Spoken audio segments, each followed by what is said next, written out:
Vous savez bien qu'on a signé la charte au galop l'année dernière en entier. Alors, les siens de la coterie de Stauben vous souhaitent la guenaille, nos voeux les meilleurs et ben de cas pour l'année. Donc voilà, je vous souhaite une très bonne année, donc en galop, puisque nous avons signé la charte en galop.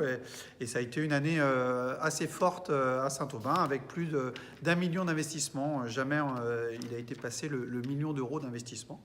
Et donc, ça a été au service des habitants systématiquement. C'est ce qu'on cherche à faire, de répondre aux attentes des habitants avec l'équipe municipale qui est soudée, les agents qui sont efficaces. Et donc, grâce à ça, on a pu réaliser un certain nombre d'actions, sachant qu'on a une dynamique à Saint-Aubin avec 1817 élèves au niveau des écoles. Et puis, on a plus de 220 entreprises, ce qui montre bien la dynamique de la ville. Au sein de la ville, nous avons eu cette année plus de 35 maisons neuves, plus un collectif qui a été livré avec Neotoa, donc de 18 logements et 4 maisons. Et nous avons une dynamique pour les années futures, puisque nous avons vendu cette année deux lots pour des collectifs au sein de la mélangerie, et que au niveau de la vente des terrains, c'est aussi très dynamique. Ça n'a pas été aussi cette année, on a eu beaucoup d'actions sur les réseaux, ce qui explique aussi l'état des routes dû à la météo. On a fait une modification des réseaux, et donc c'est en cours de finalisation. Donc ça a été un travail très conséquent et très important de l'année. Au niveau social, nous avons eu la mise en place du PSP, du pôle de services de proximité, au service de tous. Et donc ça, il y a eu l'inauguration qui s'est réalisée donc cette semaine. Et donc c'est ouvert depuis le mois de novembre et au service de l'ensemble des habitants, pour aussi bien autour de l'emploi que pour l'animation sociale. Au niveau événementiel, on doit retenir aussi la cérémonie du centenaire du 11 novembre, avec les 4 cérémonies qui ont pu avoir lieu, et avec la conclusion du défilé du 11e Rama. Au niveau urbanisme, j'y reviens, puisque nous avons une grosse action sur le plan local d'urbanisme, le PLU, et la mise en place du SPR, du site patrimonial remarquable, pour mettre en valeur l'ensemble du patrimoine bâti et accompagner l'ensemble des habitants dans leurs projets. Au niveau des bâtiments encore, rénovation des logements CCAS, et donc on poursuit notre rénovation pour avoir des logements qui perdurent sur les années. Il y avait vraiment besoin d'un rafraîchissement.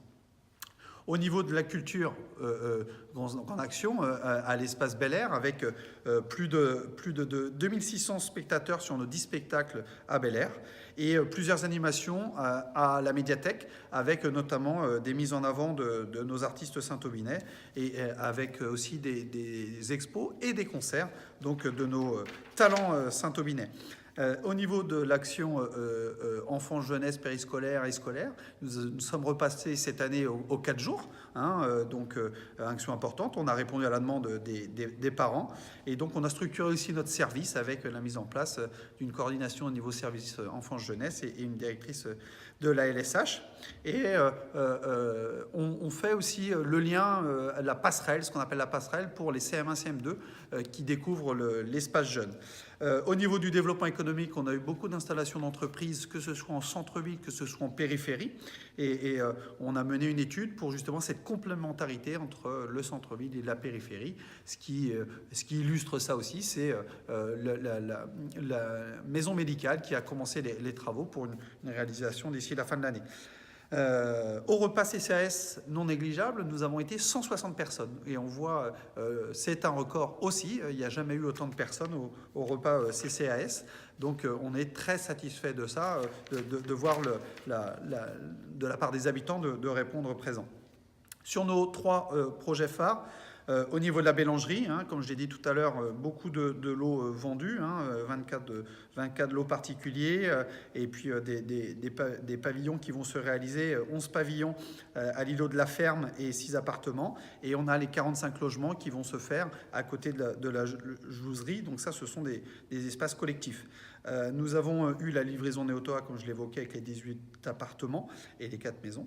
Et donc, on a les 2 terrains de tennis et le parking entre l'école et l'école Sainte-Anne, Sainte-Thérèse et la jouserie, qui répond complètement aux demandes.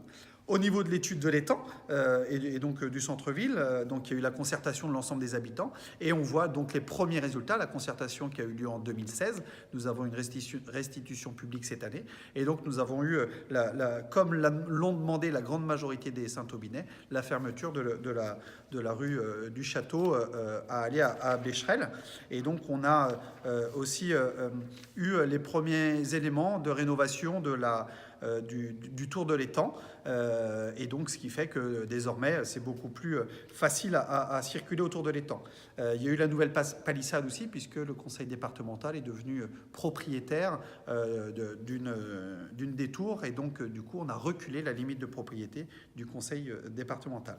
Enfin, sur le parc, on a eu donc la réunion publique de présentation de la future salle polyvalente. Donc le travail est en train de se finir pour pouvoir le réaliser en 2019.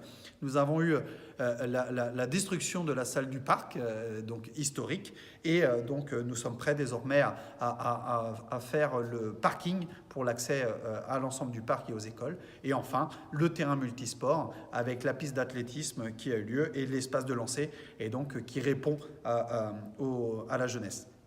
Tout ceci au service de tous les habitants de tout âge, que ce soit des plus jeunes jusqu'aux seniors, en essayant de répondre au mieux aux besoins de la population.